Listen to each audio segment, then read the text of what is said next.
جب سایہ بڑے بوڑھوں کا اٹھ جاتا ہے سر سے، یہ سچ ہے کہ رونق ہی چلی جاتی ہے گھر سے۔ محترم ناظرین، السلام علیکم ورحمۃ اللہ۔ امید ہے آپ سب بخیر ہوں گے۔ مزید دعا ہے اللہ پاک ہم سب کو اپنے حفظ و امان میں رکھے۔ ناظرین، دل میں ایک رنج و غم ہے، درد ہے، فکر ہے، ایک کڑھن ہے۔ وہ اس لیے ہے کہ میرے والد محترم جناب محمد منت اللہ صاحب اب رحمۃ اللہ علیہ ہو گئے، اللہ کے پیارے ہو گئے۔ اللہ پاک ان کی قبر کو نور سے منور فرمائے۔ ناظرین، والد صاحب کی کمی کا احساس اب یوں ہو رہا ہے جیسے معلوم پڑتا ہے میں بالکل بے سہارا ہو چکا ہوں، بے سایہ ہو چکا ہوں۔ یقیناً والد کا سہارا اور سایہ ایسا ہوتا ہے جس کا مقابلہ دنیا کی کوئی طاقت نہیں کر سکتی ہے، اس کا بدل نہیں بن سکتا ہے۔ والد صاحب چلے تو گئے، لیکن چلتے چلتے ایک ایسی نصیحت دے کر گئے جس کو میں زندگی بھر چاہ کر کے بھی نہیں بھلا سکتا۔ اور اس نصیحت کے اندر ایک پیغام بھی ہے، اور واقعہ یہ ہے کہ اسی ماہ دسمبر کی 8 تاریخ کو والد صاحب آئی سی یو میں زیر علاج تھے، ایڈمٹ تھے۔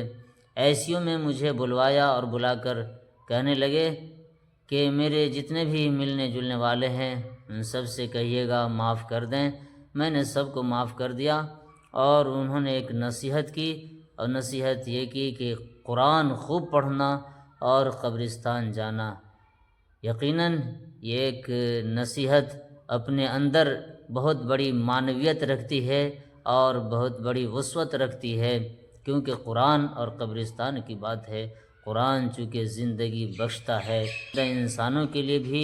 والد صاحب کی طبیعت کے بگڑنے کا حال کچھ اس طرح ہوا کہ اسی ماہ دسمبر کی 3 تاریخ تھی، بدھ کا دن تھا۔ میں نے والد صاحب کو دیکھا کہ آپ کام کاج میں مصروف ہیں، اور اسی دن ظہر کے بعد ان کے داہنے ہاتھ میں کچھ تکلیف ہوئی اچانک، اور 4 تاریخ یعنی جمعرات کے دن وہ سوجن کچھ بڑھ گیا، اور 5 تاریخ جمعہ کے دن وہ تکلیف کچھ ناقابل برداشت ہو گئی، تو ڈاکٹر سے دوا لیے، لیکن دوا سے کچھ افاقہ نہیں ہوا۔ بالآخر رات کسی طریقے سے گزارے، اور 6 دسمبر سنیچر کے دن کرپس ہاسپٹل مدھوبنی میں والد صاحب کو ایڈمٹ کیا گیا۔ ڈاکٹروں نے دیکھا اور دوا دینے کے بعد فوراً ہی والد صاحب کو آئی سی یو میں ایڈمٹ کر دیے۔ آئی سی یو میں صاحب کا علاج آئی سی یو میں چلتا رہا۔ 2-4 دن کے بعد والد صاحب کو ایسا لگا کہ اب بالکل فٹ ہو چکے ہیں، کہنے لگے کہ اب میں ٹھیک ہوں، مجھے گھر لے چلو، لیکن ڈاکٹر اور رپورٹ کچھ اور ہی کہہ رہے تھے۔ بالآخر والد صاحب کو پٹنہ لے جایا گیا، اور وہاں بھی علاج چلا، اور وہاں سے 18 دسمبر کو شام میں دربھنگہ سٹی ہاسپٹل میں والد صاحب کو ایڈمٹ کیا گیا، اور علاج چلتا رہا۔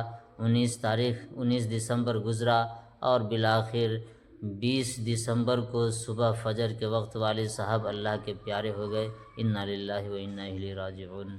دعا کی درخواست ہے